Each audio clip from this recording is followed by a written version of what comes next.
Kamusta na po kayo ulit, mga followers? Ito po yung welding machine na nasunog nung nakaraan. Ayan, pinakita ko sa inyo yung winding na nasunog. Tapos, nirewind ko na. Bumili ako ng 1 kilong magnetic wire. Dahil hindi ko naman alam kung ilang kilo ang ilalagay ko dyan. So, 1 kilo lang muna ang pinili ko. Kung nakita nyo, meron na nakapulupot dyan na winding dyan sa ayun, yung casing na yan. Tapos yung idinudugtong ko na yan ay yung magnetic wire yan na aluminum, yung dati, yung original. Kasi yung kalahati na sunog. Tapos yung natitira buo pa. So, parang kalahati yata yung natira. Idinugtong ko dyan sa magnetic wire na nabili ko. Kasi bumili nga ako ng magnetic wire. Pero bronze siya. Wala kasing aluminum na mabili. Bronze yung meron. So yan, idinugtong natin yung yung aluminum dyan sa bronze. So hindi naman pwedeng ihinang yan, guys. Pinulupot ko na lang, tapos nilagyan ko ng electrical tape. Pero yung dugtungan na yan, hindi ko yan nilagay sa loob. Pinalabas ko siya. Kasi just in case na mag-init yan at mag-loose connection, at least nasa labas yan, nasa labas siya. Yan. Hindi ko sinama dyan sa winding. Ayan nilabas ko. Tapos naman yung papel na yan, ginagawa ko insulator kasi nga hindi ako nakabili ng piece paper. Wala kasing benta na piece paper. Yung nilalagay na liner, separator dyan sa mga winding. Although hindi naman dapat yan, pero wala kasing pagpipilian lalagyan ko talaga yan. Ibig sabihin, para maghiwalay yung mga winding. Pero yan, pag nalagyan na yan ng varnish insulator, titigas din yung papel na yan. Kasi pagkatapos natin iikot yan, guys. May varnish na panglagay dyan. Yan yung tinatawag na varnish insulator. Para hindi siya madaling masunog. Kumbaga, dinudublihan mo yung kanyang coating. So, may coating yan sa magnetic wire. So, ayan nga. Nakakatawa kasi nung napag-aralan ko kasi, hindi yan yung parang wax paper ang nilalagay dyan yung ginawa natin dyan yung yung papel ng grade 1. Pero pwede naman talaga basta malagyan lang ng varnish insulator para tumigas siya. Anyway, wala akong ibang mapagpipilian. So pinapakita ko lang sa inyo na ito ay eksperimento lamang. Hindi naman talaga dapat yung papel ng grade 1 nilalagay dyan. Dapat bibili tayo sana ng yung piece paper, yung parang kartolina na parang may wax paper siya. Ito, guys, sa tapos na natin i-winding. 1 kilo yung binili kong magnetic wire na bronze, tapos idinugtong natin yung natitira na aluminum na magnetic wire. So yung copper at saka aluminum ay pinagdugtong ko dyan.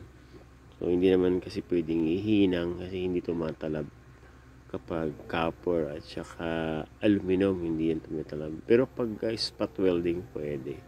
Nasubukan ko na yan. Tapos lagyan natin na ng varnish insulator. Unahin natin dito sa gilid. Tapos lalagyan natin yan paikot. Bumili ako ng ito yung varnish insulator, guys. Patutuluan natin yan. Yan Unahin natin dito sa side niya. Kasi para tumulo papunta sa loob. Para kumalat papunta dun sa loob.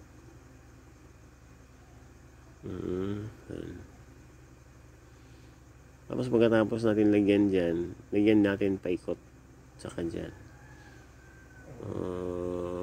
Pagkatapos dyan, isusunod natin naman dito sa paikot niya, dyan sa gilid. Dapat yung malabnaw eh. Parang malapot tong nabili ko eh. Wala naman kasing iba. Kasi dati nagagamit ko malabnaw talaga siya. Kasing labnaw ng varnish. Ito naman na ginamit kong to, parang pintura to na malapot. So, hindi ako kontento.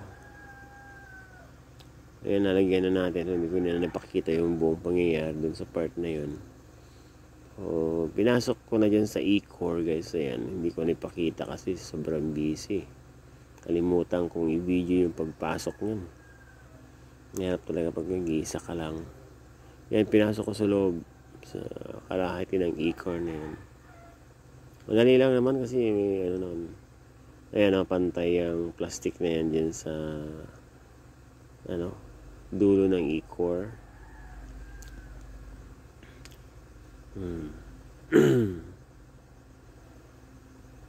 Yung e-core na yan guys, sabihin ko lang sa inyo, parang yan, steel plate na tinabas-tabas yan. Kasi sabi, letter E. Diba? Core ang tawag dyan. So, e-core. Huwag kabila ang dalawang e-core. Okay, welding na natin.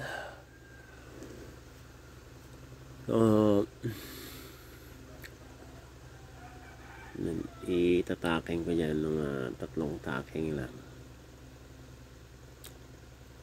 Ayan. Ito nyo naman. Parang mahirap pero madali lang naman. Ikakatingin lang yan tapos paghihiwalayin. Mas madali ngayon ang mas madali mag-rewind pag ganyan. Di pares na mga welding machine noong unang panahon guys. Na mas mahirap kasi ang lalaki yung winding. Diba? Ayan. Taking lang natin dyan. Tapos sa kabila naman.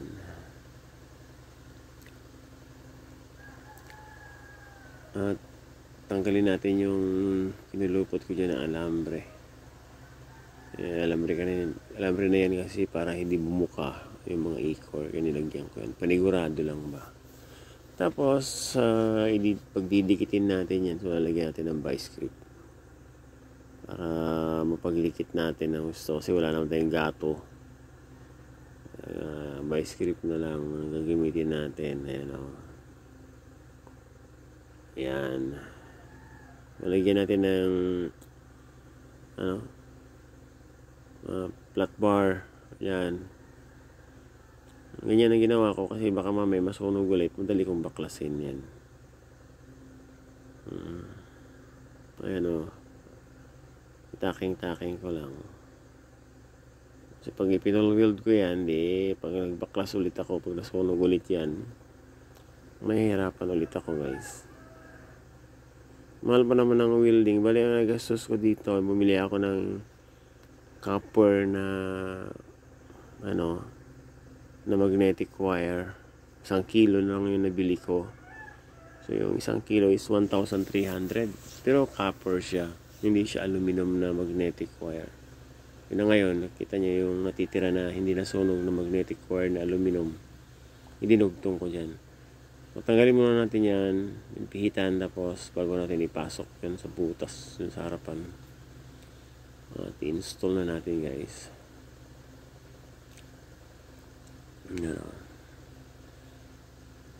Yung banggit ko lang, yung welding na to, binili ko is sa online, 2,600 lang yan. Kaya ang kadahilanan ng pagkasunog nito ay maluwag yung wire sa switch dun sa primary coil. Ayan, nasunog. Aluminum lang naman yun. And dali kasi masunog yung aluminum pag halimbawa yung mga dugtungan, yung termination, yung mga terminal, maluwag, mag-iinit yan. So, hindi ko na ikinunik sa switch yan guys, i-direct ko na. Pag saksak mo, andar agad. Kasi kung i-direct, ilalagay ko pa sa switch, minsan mamaya lumuwag na naman, may mahirap na, masunog na naman guys. Ito hindi nga matatapos, pero okay na.